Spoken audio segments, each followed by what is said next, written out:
Oi, gente. Uma alegria estar aqui com vocês para mais uma vez a gente refletir sobre a palavra de Deus, para mais um tempo de exposição da palavra de Deus, e é sempre um tempo de muita alegria, também muita responsabilidade. Que o Senhor possa falar de uma maneira muito próxima ao seu coração nesse momento. Nós estamos na segunda mensagem de uma série muito interessante. Começamos semana passada a série A Cidade de Deus. Resumidamente, essa série tem por objetivo ensinar a você e a mim, ensinar a nós que nós já podemos ter comportamentos de cidadãos dos céus, ainda que não estejamos lá. Vou repetir para você. Nós já podemos ter comportamentos de cidadãos dos céus, ainda que não estejamos lá. Como é possível isso? Através da graça do nosso Senhor e Salvador Jesus Cristo. Semana passada, o seminarista Lucas, falou sobre o comportamento do cidadão do céu, de promotor da paz, promotores da paz. Hoje nós vamos estudar, nós vamos conversar sobre cidadãos sábios, cidadãos dos céus que usam a sabedoria. E o nosso enfoque hoje será a sabedoria no bom uso das palavras. Para isso, nós vamos usar a carta de Paulo aos Colossenses. E vai ser bastante interessante, essa carta é muito rica e vai nos ensinar muito. Para começarmos, eu queria falar para você um pouquinho do bastidor, né, dessa carta, do período que Paulo estava vivendo, o que estava acontecendo com essa igreja. Para isso, eu queria contar uma historinha para você. Um compositor, poeta brasileiro, ele se casou com uma mulher chamada Maria, e eles, muito felizes no casamento, planejaram ter um filho, né? Planejaram toda a gravidez, e de fato ela se engravidou. Engravidou de uma menina chamada Margarida. Uma gravidez muito complicada, um processo de gestação muito complicado, chegou ao parto, complicou mais ainda, Maria morreu nesse parto. Morreu a esposa dele. Dias depois, Margarida também faleceu. O poeta escreveu uma poesia, compôs uma canção. Eu estou falando sobre o Djavan, e a canção, ele fala isso aqui, e dá para entender essa canção. O meu jardim da vida ressecou, morreu. Do pé que brotou Maria, nem Margarida nasceu. História comovente, não é mesmo? Não fosse por um detalhe, querido. É fake news. Cuidado. É fake news. Djavan já desmentiu isso por várias vezes, mas já virou lenda urbana. Não tem jeito. Segundo o Instituto Tecnológico de Massachusetts, a notícia falsa, ela se espalha 70% mais rápido do que a notícia verdadeira. Isso é muito complicado. O Correio Brasiliense, certa vez, escreveu um artigo sobre esse assunto, sobre fake news. O articulista disse o seguinte, que o produtor de fake news não busca que uma notícia falsa se transforme em verdadeira. Ele quer apenas legitimar a dúvida. Com a dúvida implantada, a probabilidade de uma notícia falsa se transformar em verdade é muito grande. Posto isso, vamos lá para Colossos. Vamos lá para aquela cidade que tinha ali uma igreja plantada ali. E é aquela igreja plantada em Colossos por discípulos de Paulo, um dos mais influentes aqui é Epáfras, tem até o seu nome nessa carta. Essa igreja, ela recebeu a mensagem verdadeira, aquela mensagem que nós cantamos aqui: só em Jesus há salvação, e em mais ninguém, Essa é a mensagem do Evangelho. Essa é a verdade do Evangelho. Essa foi a verdade pregada em Colossos. Essa foi a verdade que aquela igreja foi fundamentada. Porém, um grupo de mestres da lei vieram trazendo para eles dúvidas com relação a isso. Plantando, vamos dizer assim, fake news naquele meio. Eles chegavam com muita sutileza e falavam o seguinte: olha, realmente, a salvação é por Jesus Cristo, mas é Jesus e mais alguma coisa, e você precisa também ter o conhecimento de um mistério que está oculto. Os gnósticos falavam isso. É por Jesus, sim, mas é Jesus, a salvação é por Jesus e também pela guarda de rituais da lei mosaica, diziam os judaizantes, diziam os legalistas. E assim eles queriam tirar Jesus do centro, tirar Jesus do posto que é só dele, que é de ser cabeça da igreja. Epáfras, preocupado com isso, contou para Paulo que estava preso em Roma, e Paulo pegou a sua pena e escreveu essa carta aos Colossenses, que nós temos ela aqui à nossa disposição, que nós vamos refletir nessa noite. Ele escreve essa carta mostrando para aquele povo de Colossos que o Senhor Jesus continuava a ser o cabeça da igreja. Jesus continuava a ser o grande mestre senhor da igreja. E ele escreve uma carta que ela é curta, 4 capítulos. Se você, depois dessa mensagem, você quiser ler o livro completo, você consegue ler essa carta. São 4 capítulos e eles são divididos basicamente assim. O primeiro e o segundo são orientações teológicas que Paulo passa para os colossenses. Capítulos 3 e 4 são orientações práticas que Paulo vai passar para eles. Nos capítulos 1 e 2, Paulo vai enfatizar que o Senhor é o cabeça da igreja. Um versículo, só para você ter uma ideia, um versículo que eu aponto como chave nessa sessão de orientações teológicas é esse. Portanto, assim como vocês receberam Cristo Jesus, o Senhor, continuem a viver nele. Ou seja, Paulo é enfático, é veemente com aquele povo. Olha, não deem ouvidos a essas falsas palavras, a essas fake news, ao engano. O Senhor continua sendo Deus, Jesus é o Senhor. E se vocês já receberam a Jesus, continuem a viver nele. Isso é algo para nós pensarmos. Quando as circunstâncias da vida nos trouxerem dúvidas também com relação ao Senhor, saiba o seguinte, que a igreja de Jesus Cristo, ela não está descerebrada. Ela continua a ter a sua cabeça, o seu cérebro, a sua mente. E essa cabeça da igreja está ativa. A cabeça de igreja é Jesus Cristo. Ele continua no comando de tudo. Mas a nossa reflexão está na segunda parte. Lembra que eu falei? Capítulos 1 e 2, orientações teológicas. Capítulos 3 e 4, orientações práticas. A nossa reflexão está nessa parte prática aqui da carta. E eu aponto aqui como algo central nessa segunda sessão, esse versículo 5 e 6 do capítulo 4. Depois nós vamos discorrer sobre ele.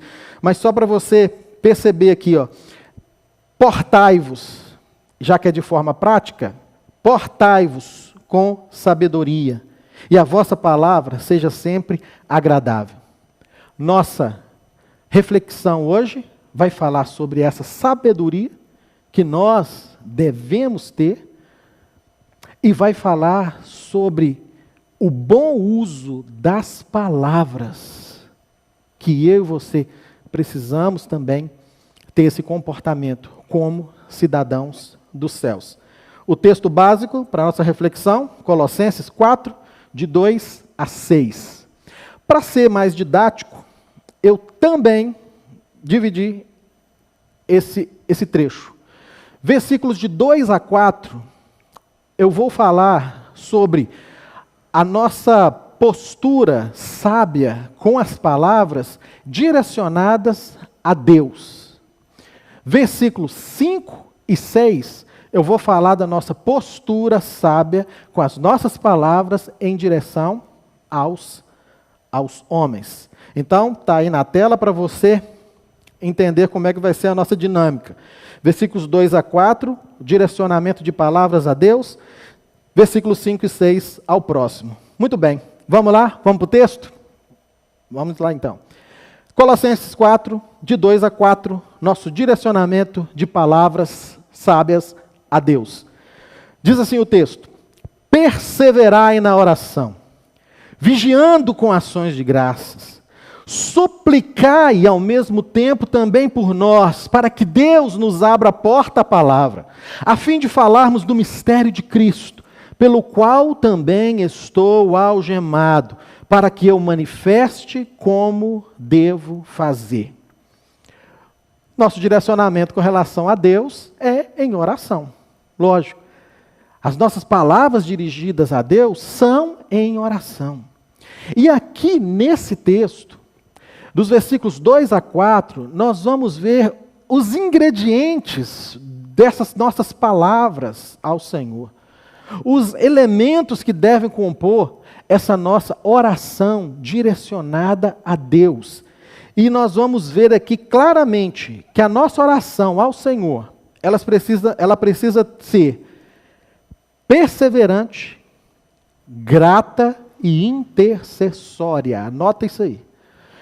Perseverante, grata e intercessória. Vamos falar um pouquinho sobre cada um desses três elementos na nosso uso sábio de palavras a Deus.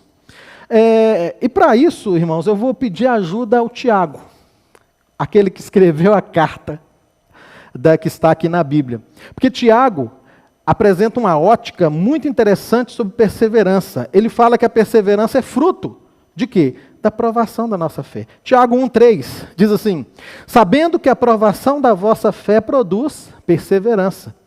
Isso casa muito bem com o pensamento de Paulo. Paulo também falou isso em determinado trecho em Romanos, que tribulações produzem perseverança. Isso é uma coisa assim que é verdadeiro no meio da nossa conduta, da nossa forma de viver aqui. Você e eu, nós percebemos isso. No meio das dores, das lutas, do luto, das feridas abertas que nós vivemos e que nós estamos vivendo, especialmente hoje, nós precisamos fazer brotar, produzir, no meio disso tudo, uma perseverante oração ao Senhor. Ela não pode morrer. Ela não pode acabar. As palavras direcionadas ao Senhor têm que ser até que chegue a resposta dele. Ontem, o pastor Carlos fez um pronunciamento no grupo da igreja, mostrando para nós que a igreja vai entrar em uma jornada de oração. Algo maravilhoso. Se você ainda não está ciente, procura aí se inteirar disso e também entrar nessa jornada. Mas o que me chamou muita atenção na fala do pastor ontem foi o período de duração dessa jornada de oração. Eu gostei demais, achei sensacional, tocou muito o meu coração. Ele disse o seguinte: essa nossa jornada de oração, ela vai durar até que acabe a pandemia.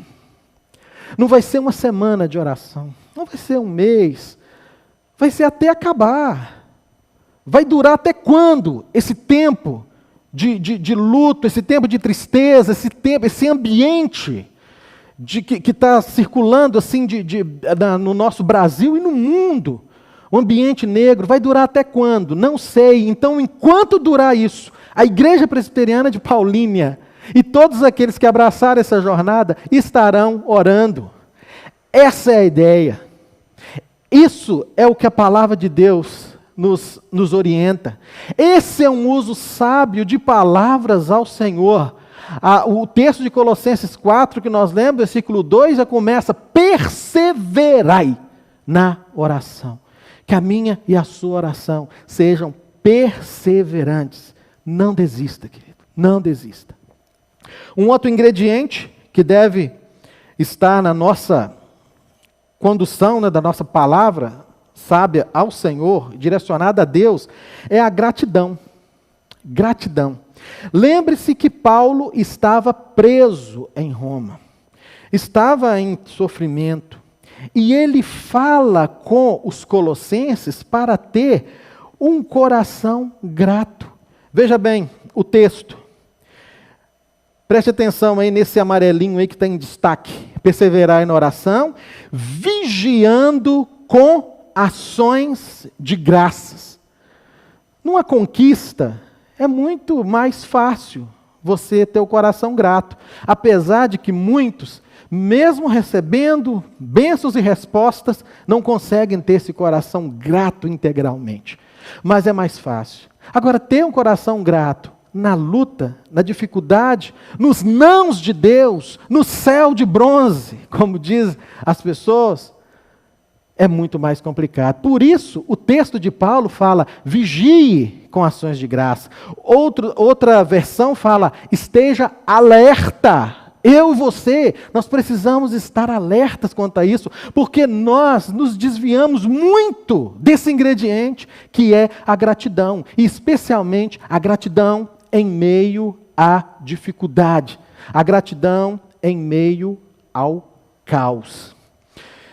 Em 2012, eu morava em Aracruz, lá no Espírito Santo.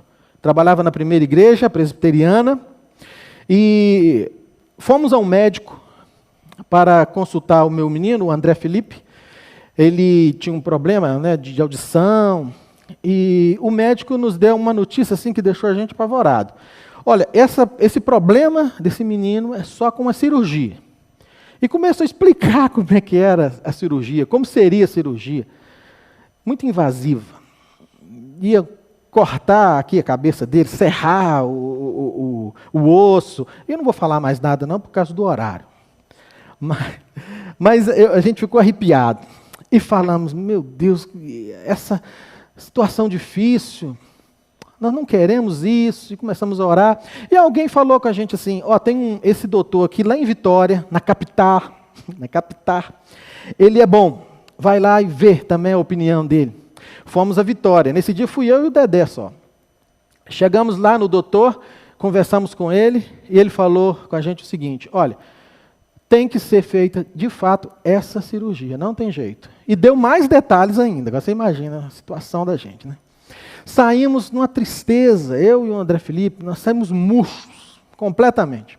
No carro, dirigindo lá, Vitória, Aracruz, o Dedé sentado do meu lado, mas todo, né, desanimado. Eu também dirigindo ali, mas eu estava desanimado demais. Coloquei uma canção no carro, e um disco, eu estava escutando muito esse disco, porque eu tinha acabado de produzir esse disco. É um disco de CDs de hinos, que nós produzimos lá em Aracruz mesmo, estava ouvindo bastante, e a primeira canção começou a tocar lá, é Graças Dou. Aí eu estou escutando a música, e ela está entrando e tal. Chegou uma parte que fala assim: você deve agradecer pela prece respondida e a esperança que falhou. Ah, que naquela hora, eu olhei para o Dedé e falei: Dedé, o negócio é esse aqui. A nossa esperança era uma. A nossa esperança era que você saísse dali tendo um outro diagnóstico. Não veio, falhou, mas vamos agradecer. E começamos uma vida assim de agradecer. Deus, obrigado, porque o Senhor tem nos dado força, o Senhor tem nos sustentado, tem aumentado a nossa fé, porque nós acreditamos que o Senhor vai nos mover para poder ter fazer essa cirurgia, fazer bem e tal. Começamos a agradecer. Como isso fez bem ao meu coração. Tanto que eu contei, essa história que eu estou contando para vocês, de 2012 até agora, eu conto sempre que eu tenho oportunidade. Só que hoje eu tenho o desfecho dessa história, que não tinha há um tempo atrás. 2018, Campinas. Viemos morar aqui e levamos o André Felipe também para fazer olhar essas questões todas, né? E o médico falou que, de fato, aquela cirurgia deveria ser feita. Tem que ser feita, é aquela ali mesmo. Só que ele falou assim, antes nós vamos trabalhar, em vez de, antes de mexer no seu ouvido, vamos mexer no nariz. Você tem um desvio de septo que é terrível, tem uma rotatória aí no seu nariz. O médico falou desse jeito. Eu vi a rotatória lá, o negócio era feio. Aí ele fez essa cirurgia de desvio de septo, que é, né, mais simples, e depois marcava a outra. Ok. Aí o Dedé foi sozinho depois de algum tempo para marcar, só para agendar. Aí ele chegou em casa falando com a gente, pai, a mãe, né, não vai precisar mais de fazer. Só a cirurgia do desvio de septo, a oxigenação já permitiu com que não tivesse mais necessidade dessa cirurgia. Olha como é que Deus responde, gente. Como Deus responde. Quando nós somos perseverantes e temos no meio da perseverança palavras de gratidão também a Ele, no meio da dor e da tormenta. Continue a viver em gratidão. Deixe de lado a murmuração. Comece a agradecer a sua vida. E com certeza eu e você e eu, vamos colher, né, benefícios grandiosos. E também, um elemento das nossas palavras sábias ao Senhor em oração, deve ser a de intercessão. Veja bem aí no texto, como é que está escrito aí, suplicai ao mesmo tempo também por nós. Paulo fala, perseverai na oração, vigie com ação de graças e suplicai por nós. Paulo pede para que o pessoal de Colossos suplique por ele. Ele estava em sofrimento, ele estava em luta, e fala com eles assim, olha, vocês sejam perseverantes, vigiem com ações de graças e supliquem por nós em todo o tempo. A súplica pelos que sofrem deve estar presente no nosso coração e fazer parte dos nossos lábios, com palavras de súplicas e de intercessão pelas pessoas que estão sofrendo ao nosso redor. É triste observarmos, querido, que ao contrário disso, nós temos usado palavras mais para atacar que para acolher, mais para ferir que para abraçar. Precisamos ter a sabedoria de termos uma visão mais ampla do que é falar com Deus.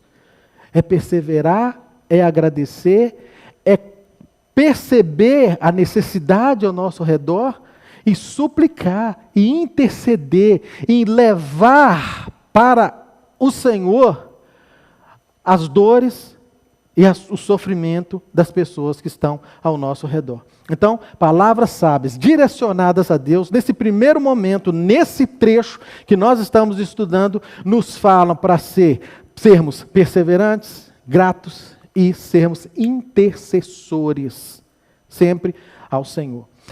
Agora, nos versículos 5 e 6, para a gente seguir para o final, né, dessa reflexão, versículos 5 e 6, nós vamos falar das nossas palavras, o bom uso das nossas palavras com relação aos nossos irmãos, ao próximo. Vamos ler Colossenses 4, 5 e 6. Diz assim, portai-vos com sabedoria para com os que são de fora, aproveitai as oportunidades. A vossa palavra seja sempre agradável, temperada com sal, para saberdes como deveis responder a cada um. Veja que o texto começa com um imperativo. Portai-vos. E eu quero recorrer ao grego, né, a língua original, aí, porque ela abre mais o nosso entendimento. No grego, o verbo aí é peripatel. É um verbo os teólogos gostam de usar isso, os filósofos gostavam de ensinar de maneira peripatética. O que é isso? Andando, ensinando. Peripatel é andar com ou andar em.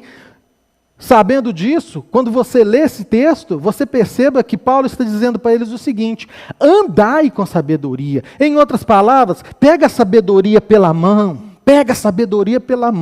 se amarra nela e sai caminhando, para que você possa ter discernimento na forma de você tratar as pessoas, e especialmente com a palavra.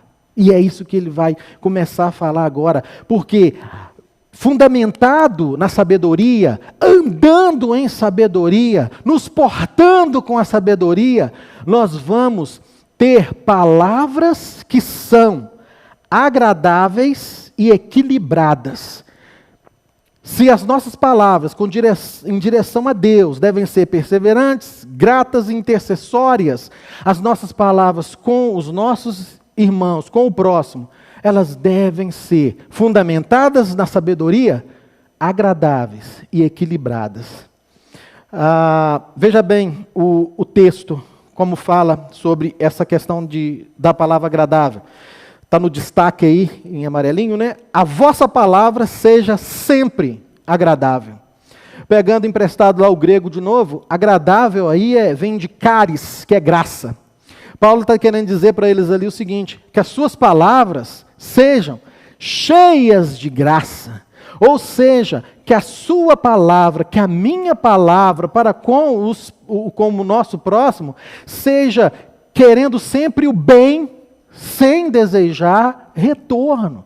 Seja uma palavra agradável. E o Tiago vai nos ajudar um pouquinho aqui, porque na visão dele, essas palavras agradáveis, essas palavras cheias de graça, elas vão nos impedir de tropeçar. Olha que legal, Tiago 3,2, ele fala assim: todos tropeçamos de muitas maneiras. Se alguém não tropeça no falar, tal homem é perfeito, sendo também capaz de dominar todo o seu corpo.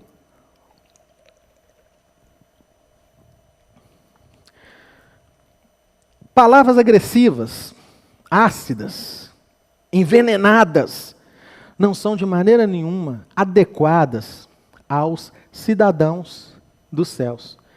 Nossas palavras devem ser agradáveis, cheias de graça. Palavras assim, que são desagradáveis, elas geram contendas, incendeiam ambientes, especialmente, querido, o ambiente frio e polarizado da internet que nós temos hoje. E quando eu digo palavras e internet, entenda que palavras são aquilo, né, que você digita ali e promove, ao invés de paz, incendeia, põe fogo nas situações e complicando cada vez mais as vidas, gerando inimizade nas vidas. Tiago continua falando um pouquinho sobre isso. Olha, semelhantemente, a língua é um pequeno órgão do corpo, mas se vangloria de grandes coisas. Vejam como um grande bosque é incendiado por uma simples fagulha. Simples fagulha aqui é a língua, é a minha língua, é a sua língua. Pequeno órgão, mas pode gerar um grande incêndio sendo usada sem sabedoria, de forma imprudente, insensata, insana. Nós vimos até aqui as palavras agradáveis, e agora nós vamos ver que essas palavras agradáveis, elas devem ser equilibradas e temperadas. Olha o texto. Vossa palavra seja agradável, e agora no destaque, temperada com sal, para saberdes como deveis responder a cada um. Aqui a gente já entende um pouco mais o que seria essa palavra agradável. Porque parece que, então eu tenho que só falar o que a pessoa quer ouvir. Não. Palavra agradável pode ser aquela que no momento da repreensão, da disciplina, que você precisa de tratar, ela vem com equilíbrio. Ela vem com temperança. Ela é temperada com sal. Qual tem sido o sabor das suas palavras? São palavras cheias de graça? São palavras equilibradas? Temperadas? Realmente? O que temos levado, né, aos ambientes que nós transitamos? Temos pronunciado bênção, coisas lindas, bonitas, até postando versículos, cânticos, e temos com a mesma língua, com um desequilíbrio terrível, lançado maldição, lançado palavras malditas. Tiago fala sobre isso também, e fica muito bravo com isso. Da mesma boca procedem bênção e maldição. E Tiago fala, meus irmãos, não pode ser assim. E de fato não pode ser assim. Como alguém que persevera, que agradece, que intercede, pode também ao mesmo tempo, da mesma boca, da mesma língua, ferir, magoar, humilhar, levar inimizade? Não pode ser assim. Nossas palavras devem ser sabiamente administradas. Nossas palavras devem ser pronunciadas com graça, com equilíbrio. Nossas palavras têm que ser, mesmo na repreensão, é um tempo de repreensão e disciplina, mas ela tem que ter cheiro de graça, tem que ter gosto de graça, tem que ter gosto de Cristo. Nós só vamos ter essa sabedoria, querido, no uso adequado dessas palavras, se nós buscarmos a conduta orientada pelo próprio Paulo, naquela sessão primeira de Colossenses, onde ele dirige orientações teológicas, e eu já falei sobre esse versículo. Assim como vocês receberam Cristo Jesus, o Senhor, continuem a viver nele, para termos essa sabedoria, de sabermos lidar com as palavras, e termos palavras agradáveis e temperadas para com os nossos irmãos, perseverantes, gratas e intercessórias a Deus, precisamos aprender com Jesus. Ah, Roberto, mas no ambiente hostil, na hora da raiva, na hora que eu sou agredido, eu não consigo. Você conheceu um ambiente mais hostil do que a cruz? Você já ouviu falar num ambiente mais terrível do que a cruz? E o nosso Jesus, exemplo máximo de palavras sábias, de palavras agradáveis, de palavras de graça, de palavras equilibradas, ele pronuncia palavras também assim, naquele ambiente, aos que o agrediam com palavras, aos que o agrediam com palavras cheias de ódio e de ironia. Sabe aquelas ironias que nos machucam, que nos fazem rapidamente dar uma resposta? Sabe o que Jesus falou ali na cruz? Perdoa-lhes, Pai, pois eles não sabem o que estão fazendo. O perdão sempre foi a pregação de Jesus. Jesus tinha que ser extremamente coerente com as suas palavras. Não pode ter na palavra, Tiago disse, não pode ser assim. Bênção e maldição da mesma língua, da mesma palavra, e o nosso Deus ensina isso. Jesus naquele ambiente hostil da cruz, ele que sempre pregou perdão, ele pronuncia perdão, ele pronuncia palavras de perdão para todas as pessoas. Diante do pedido de um malfeitor, Jesus está na cruz, de um lado um malfeitor, um ladrão, do outro ladrão, malfeitor. Um deles pede ao Senhor para se lembrar dele quando ele estiver no paraíso. Se fosse eu ali, eu diria, agora você está querendo me pedir alguma coisa? Já foi pregado a palavra de salvação, você não quis nada, agora no fim da vida, você está querendo sentar na janela? Eu falaria isso. Jesus não falou isso. Jesus virou para ele. Jesus falou assim, eu lhe garanto, essa versão é bonita, eu lhe garanto, hoje você estará comigo no paraíso. Esse é o nosso Deus. Sempre pregou salvação. Não seria ali por causa do ambiente hostil que ele não iria usar suas palavras para ser bênção. Não teria palavra com cheiro de graça. Não seria ali. E diante, querido, da perda definitiva de forças, quando Jesus pediu água e recebeu vinagre, naquele momento ali onde ele estava já à morte, ele não murmura, ele não amaldiçoa, mas ele dá um brado, usa palavras para mostrar que tudo estava consumado. Está consumado. Com isso curvou a cabeça e entregou o Espírito. Publicamente ele usa as palavras para dizer para todos, especialmente para a morte, para o inimigo, para o inferno, está consumado, a vitória está estabelecida. Todo aquele que crê em mim, eu já morri por ele e terá salvação. Está tudo consumado. Cristo tomou a nossa dor, Cristo tomou a nossa morte, Cristo morreu em nosso favor, ele venceu e consumou tudo. A vitória na cruz sempre foi a pregação do Senhor Jesus.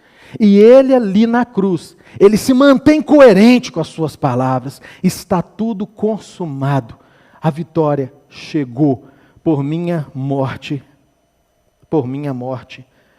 por todos aqueles que creem em mim.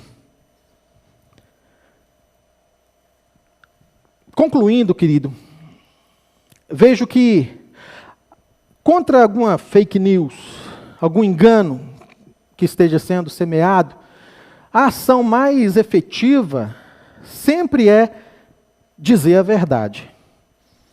Pegando o exemplo do início, se você receber algum compartilhamento falando daquela história comovente do Djavan e tal, pesquisa, investiga, veja que é mentira e não propaga. Propague a verdade. Não foi assim. Propagar a verdade sempre é a ação mais efetiva para destruir qualquer fake news, qualquer engano na nossa vida. Então, vamos fazer como Paulo instruiu em Romanos. Um bom uso para as nossas palavras agora, nesse momento, já. Romanos 10, 9. Se você confessar com a sua boca, e olha a sugestão dele, olha o que ele diz ali. Se você confessar com a sua boca que Jesus é Senhor e crer em seu coração que Deus o ressuscitou dentre os mortos, será salvo. Confesse a Jesus como seu Salvador. Use suas palavras para confessar essa verdade que não tem talvez, ela é verdade mesmo. Jesus é Senhor. Creia no seu coração que Ele ressuscitou dentre os mortos. Receba salvação. Receba sabedoria para usar suas palavras direcionadas a Deus com perseverança, gratidão e intercessão. Palavras dirigidas ao próximo, que sejam agradáveis e equilibradas, que sejam cheias de graça e temperança, que tenham cheiro de graça, sempre para a glória do Senhor. Que Jesus Cristo continue, querido, a nos instruir a ser o cabeça da nossa vida, o cabeça da nossa igreja, e que Ele continue a nos ensinar que nós já podemos ter comportamento de cidadãos dos céus, ainda que não estejamos lá nos céus ainda. Que Ele nos abençoe.